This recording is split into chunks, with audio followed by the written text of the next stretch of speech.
मेरा नाम है हरिया, मैं काम करता हूँ बहुत बढ़िया, खाता हूँ खाना और रोज गाता हूँ गाना। अरे यार, आज तो बहुत देर हो गई। इस खतरनाक जंगल को देखकर तो मेरे हाथ पैर ठंडे हो गए हैं। अगर मैं वक्त पर गांव नहीं पहुंचा तो मालिक बहुत नाराज हो जाएंगे। तभी हरिया को एक आवाज सुनाई देती है। सुनिए हरु जी। अरे, ये आवाज किसने दी? तभी हरिया को सामने कुछ दूर एक औरत खड़ी दिखाई देती है। अरे भाई, ये औरत अकेली इतनी रात को इस जंगल में क्या कर रही है? चलकर पूछना पड़ेगा। फिर हरिया अपनी बैलगाड़ी उस औरत के सामने लाकर रोक देता है और उससे पूछता है। अरे सुनिए, आप इतनी रात को इस खतरनाक जंगल में अकेली क्या कर रही हैं? तभी वो औरत मीठी आवाज में कहती है, अरे हरु जी, आप आ गए। मैं कब से आपका इंतजार कर रही थी। वैसे तो यहाँ से काफी लोग गुजर चुके हैं, लेकिन मैं खास आपका इंतजार कर रही थी। अच्छा, तुम सच कह रही हो? मुझे तो यकीन नहीं हो रहा है। वो क्या है ना, आज तक किसी ने मुझसे इतने प्यार से बात नहीं की। हाँ हाँ हरु जी, मैं सच कह रही हूँ। अब देर मत करिए और जल्दी से मुझे मेरे घर तक छोड़ दीजिए। हाँ हाँ, कौन सी बड़ी बात है, अभी छोड़ देता हूँ। आप मेरे पीछे बैलगाड़ी में बैठ जाइए और मुझे रास्ता बताते चलिए। फिर वो औरत हरिया की बैलगाड़ी में बैठ जाती है और हरिया बैलगाड़ी हाँकता हुआ आगे चल पड़ता है। फिर उस औरत के बताए हुए रास्ते पर चलते चलते हरिया बैलगाड़ी लेकर एक काली गुफा के आगे आकर रुक जाता है। हरिया उस औरत से पूछता है, हाँ देवी जी, आपका घर कहाँ है? यहाँ तो एक गुफा के अलावा और कुछ नहीं है। तभी अचानक वो औरत हवा में उड़ने लगती है। देखते ही देखते उसका सुंदर रूप एक डरावनी चुड़ैल में बदल जाता है और वो जोर जोर से हंसती है। अरे तू तो एक नंबर का बेवकूफ निकला।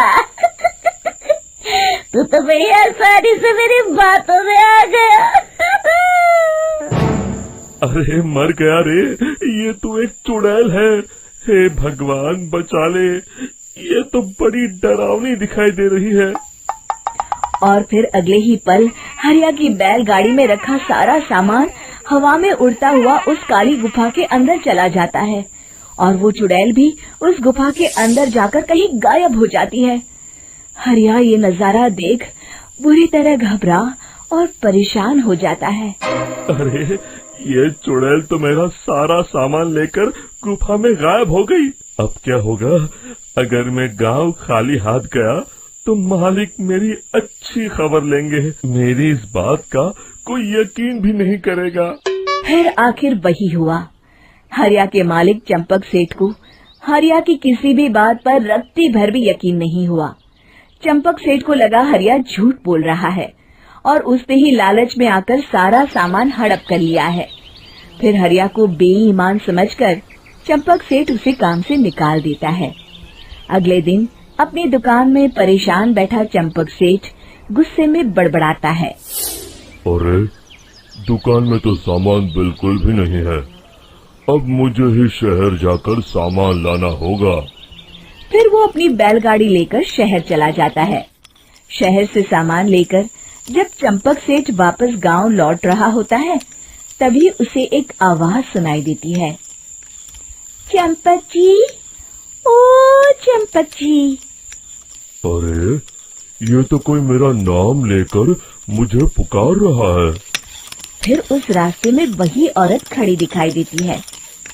फिर क्या था, हरिया की तरह चंपक सेठ भी उस औरत के पास अपनी बैलगाड़ी लेकर जाता है और वो भी उसकी चिकनी चुपड़ी बातों के मुंह जाल में फंस जाता है।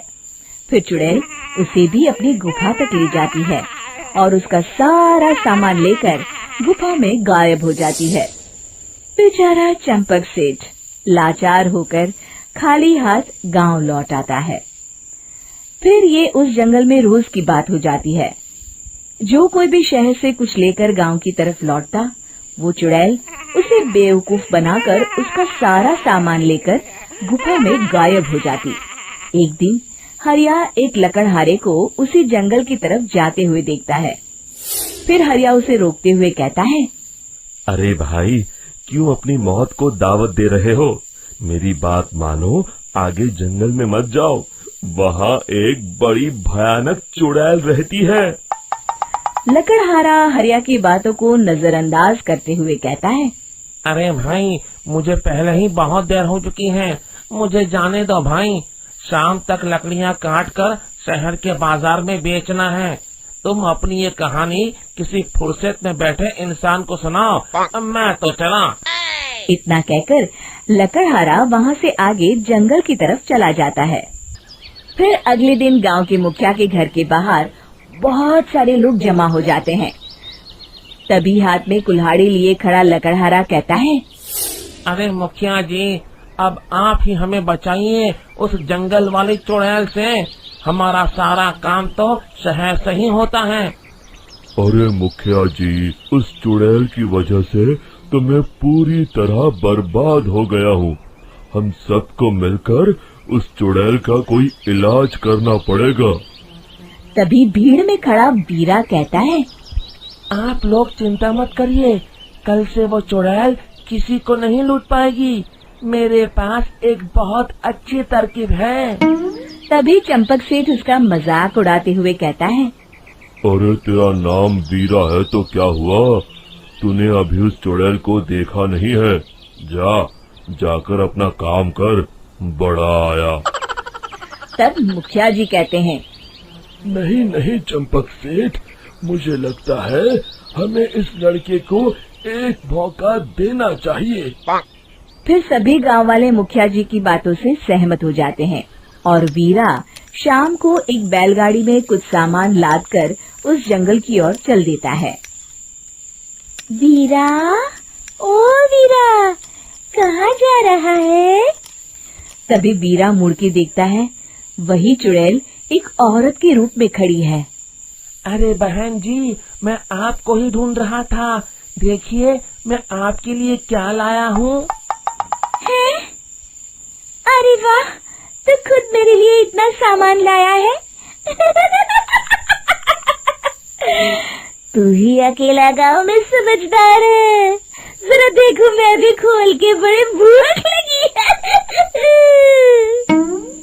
जैसे ही चुड़ैल उस सामान पर से कपड़ा हटाती है, एक भगवान शिव की तेज रोशनी उसके अंदर मूर्ति से निकलती है और चुड़ैल अपने असली रूप में आकर जलने लगती है। अरे मैं जल रही हूँ, बचाओ! बचाओ! ओम नमः शिवाय! मर गई मैं! देखते ही देखते वो चुड़ैल राख के साथ उड़ जाती है और सभी गांव वाले भी वहां आ जाते हैं। शिक्षा बुराई पे सदा अच्छाई की ही जीत होती है।